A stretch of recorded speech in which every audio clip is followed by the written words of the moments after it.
Okay, so one thing I've always really wanted to do, especially if we came to Dubai, would be to go and see the Burj Al Arab. And luckily, we are getting in a taxi right now and we are going just there. We're gonna see it, it's kind of getting dark right now. Seeing the Burj Al Arab by night is one of the most amazing things you can do in Dubai. So I'm gonna get in the taxi and I'm gonna see you guys there.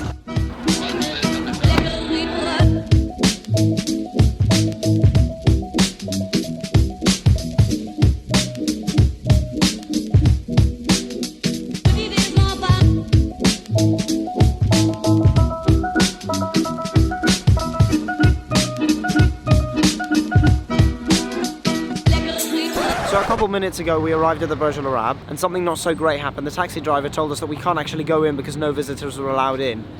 That was a little bit upsetting until we actually found an information desk which could actually sell us some tickets to go inside for some coffee and whatever for about 150 dirham per person. So we got those tickets and we're going to go inside now. I've always wanted to go inside and see the Burj Al Arab in person, like from up close, and actually see the inside because it's such a beautiful building. Look at that thing. How gorgeous is that? VIP front seat of the front seat of the car.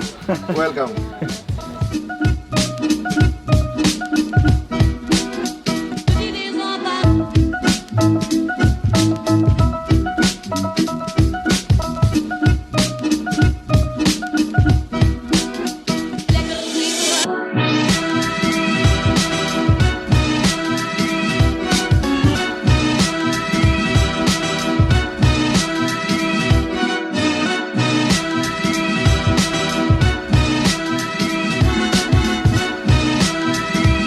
This generally, looking at the lighting on the Burj, just makes me feel incredibly inadequate because I have difficulties RGBing up a computer, let alone a building. That being said though, with my tone of voice I sounded angry. I have to say that I'm incredibly impressed.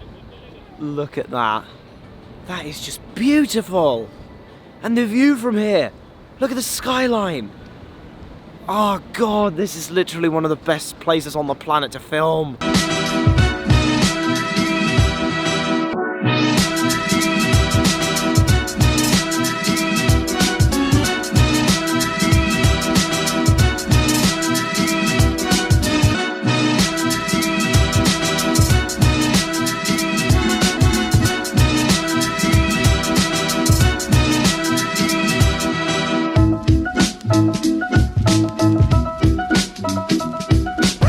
So generally, if you haven't understood yet, I absolutely love the Burj Al Arab. I've wanted to come here for ages, ever since I saw an episode of Engineering Connections with Richard Hammond, all about how the Burj Al Arab was designed. I absolutely loved the episode and I found it so interesting, and I'm going to leave a link to it down below so that you guys can have a check it out because it's so cool. And the second I came in, I saw all of these things like the laminar flow nozzles you saw earlier, or like the octagons here, the octagon things which keep the water around, keep it from destroying the man-made island. And it just feels amazing to actually come here and know exactly what makes this island actually stand on its own, well, seabed, I guess.